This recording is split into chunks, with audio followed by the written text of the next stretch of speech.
اچھا، جو تاریخ ہم کتابوں میں پڑھتے ہیں کیا سچ میں وہی پوری کہانی ہے؟ یا کیا ایسا ہو سکتا ہے کہ اس کے پیچھے ایک پوری کی پوری سائنس چھپی ہو، ایک ایسی سائنس جسے ہم وقت کے ساتھ بالکل بھلا بیٹھے ہیں؟ تو آئیے آج اسی بھولی بسری سائنس اور انسانیت کے کائناتی مستقبل کے رازوں سے پردہ اٹھاتے ہیں۔ یہ الفاظ صرف ایک جملہ نہیں ہے، بلکہ ایک اشارہ ہے، ایک ایسی کھڑکی جو ایک بالکل ہی گمشدہ دنیا کی طرف کھلتی ہے۔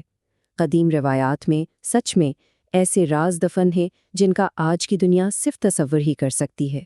اور یہی سوال، یہی آج کی ہماری ساری گفتگو کی بنیاد ہے۔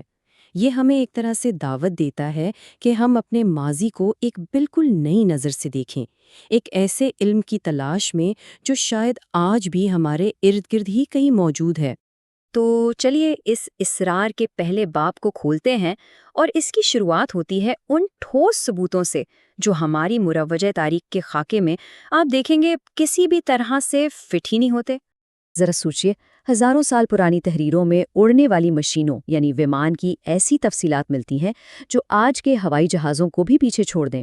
ان میں صرف ان کے ڈیزائن کا ذکر نہیں، بلکہ پارے سے چلنے والے انجن اور یہاں تک کہ ایٹمی ہتھیاروں جیسی تباہی کا بھی ذکر ہے۔ اور یہ کہانیاں صرف کتابوں کی حد تک نہیں ہیں۔ مصر کے مقبروں سے ملنے والے یہ گلائیڈرز دیکھ لیں، یا پھر جنوبی امریکہ سے ملنے والے ہوائی جہاز کے چھوٹے چھوٹے ماڈلز، یہ سب اس بات کی گواہی دیتے ہیں کہ یہ صرف کسی کا تخیل نہیں تھا، بلکہ ایک حقیقت تھی۔ اور یہاں آ کے تو سچ میں عقل کام کرنا چھوڑ دیتی ہے۔ ذرا سوچئے، گیزا کے عظیم پیرامڈ کے جو پتھر ہیں، ان کو جس باریکی سے تراشا اور جوڑا گیا ہے، اس کی درستگی ہماری آج کی سب سے جدید ٹیکنالوجی یعنی اسپیس شٹل کی ہیٹ شیلڈ ٹائل سے بھی آپ یقین کریں گے 3 گنا زیادہ ہے۔ اصل سوال تو یہی ہے کہ بھئی ہزاروں سال پہلے یہ کیسے ممکن ہوا؟ تو آخر اس ناقابل یقین ٹیکنالوجی کا راز کیا تھا؟ اس کا جواب شاید ہماری روایتی فزکس میں نہیں ہے، بلکہ ایک بالکل ہی مختلف نظریے میں چھپا ہے، ایک ایسی فزکس جو شعور اور جیومیٹری یعنی ہندسہ پر مبنی ہے۔ اس نظریے کا جو مرکزی خیال ہے وہ ہے شعور کی اکائیاں، یعنی یہ پوری کائنات، ہر ستارہ، ہر سیارہ اور ہم خود توانائی کی ان بنیادی اکائیوں سے بنے ہیں جنہیں ہمارا اجتماعی شعور شکل دیتا ہے۔ یعنی حقیقت ایک بہت بڑا خواب ہے جسے ہم سب مل کر دیکھ رہے ہیں۔ اور یہ حقیقت کوئی بے ترتیب چیز نہیں ہے، اس کی ایک خاص جیومیٹری ہے۔ ہم اس وقت تیسرے ڈائمنشن میں ہیں جس کی شکل آکٹا ہیڈرون جیسی ہے، لیکن کائنات ایک بہت بڑی تبدیلی سے گزر رہی ہے جہاں یہ شکل پھیل کر ایک سٹار ٹیٹراہائیڈرون میں بدل رہی ہے، اور یہی چوتھے ڈائمنشن کی بنیاد ہے۔ یہ جو کائناتی کوڈ ہے، یہ صرف خلا میں موجود کوئی خیالی چیز نہیں ہے، بلکہ یہ ہمارے اپنے سیارے یعنی زمین کے اوپر ایک توانائی کے جال، ایک گرڈ کی صورت میں موجود ہے۔ کئی دہائیوں سے الگ الگ محققین نے اس عالمی گرڈ کے ٹکڑوں کو جوڑنے کی کوشش کی ہے۔ بروس کیتھی سے لے کر بیکر اور ہیگنز تک سب کی تحقیق ایک ہی نتیجے پر پہنچتی ہے: زمین کو ایک بہت ہی پیچیدہ جیومیٹریکل انرجی کے جال نے گھیرا ہوا ہے۔ اور یہ گرڈ صرف ایک نقشہ نہیں ہے، یہ ایک ایکٹیو سسٹم ہے۔ مانا جاتا ہے کہ یہی گرڈ زمین کی جغرافیائی ساخت، موسم کے اتار چڑھاؤں اور برمودا ٹرائینگل جیسی پراسرار جگہوں کے پیچھے بھی کام کر رہا ہے۔ اور یہاں آ کر معاملہ اور بھی دلچسپ ہو جاتا ہے۔ کارل منک کی ریسرچ یہ بتاتی ہے کہ دنیا بھر میں جتنے بھی قدیم مقدس مقامات ہیں وہ ایسے ہی بے ترتیب نہیں بنا دیے گئے، بلکہ وہ سب اس عالمی گرڈ پر خاص جگہوں پر واقع ہیں، اور سب کے سب ایک ہی مرکزی پوائنٹ کی طرف اشارہ کرتے ہیں۔ اور وہ مرکزی پوائنٹ ہے گیزا کا عظیم حرم۔ اس نظریے کے مطابق یہ حرم صرف ایک مقبرہ نہیں، بلکہ اس پورے سیاروی توانائی کے نظام کا پاور ہاؤس، اس کا زیرو پوائنٹ تھا۔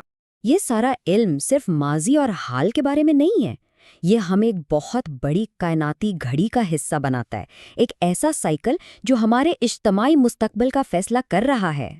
25,000 سال تقریباً اتنا وقت لگتا ہے زمین کو ستاروں کے بیچ اپنا ایک پورا چکر مکمل کرنے میں، جسے عظیم چکر یا گریٹ سائیکل کہا جاتا ہے۔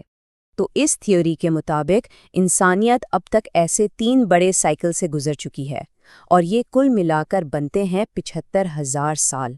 اور سب سے اہم بات یہ ہے کہ ہم آج تاریخ کے ٹھیک اس موڑ پر کھڑے ہیں جہاں یہ تیسرا اور آخری سائیکل بالکل ختم ہونے والا ہے۔ تو جب یہ عظیم کائناتی گھڑی اپنا چکر مکمل کرتی ہے تو پھر ہوتا کیا ہے؟ اس عمل کو فصل یا ہارویسٹ کا نام دیا گیا ہے، اور یہ ہمارے شعور کے مستقبل کا اگلا مرحلہ ہے۔ جیسا کہ یہ پراسرار جملہ بتا رہا ہے، زمین پہلے ہی اس نئی وائبریشن یعنی چوتھے ڈائمنشن میں داخل ہو رہی ہے، لیکن چونکہ ہمارا اجتماعی شعور اس تبدیلی کے لیے ابھی تیار نہیں، یہ منتقلی اتنی آسان نہیں ہو رہی۔ اور یہ تکلیف کیا ہے؟ شاید دنیا بھر میں بڑھتے ہوئے زلزلے، طوفان اور موسمیاتی تبدیلیاں۔ یہ سب اسی کائناتی تبدیلی کا نتیجہ ہیں، کیونکہ زمین کا انرجی گرڈ خود کو ایک نئی حقیقت کے لیے تیار کر رہا ہے۔ تو ان تمام ٹکڑوں کو جوڑ کر دیکھیں تو تصویر کیا بنتی ہے؟ ایک قدیم، انتہائی ایڈوانسڈ تہذیب، ایک ایسی حقیقت جو شعور اور جیومیٹری سے بنی ہے۔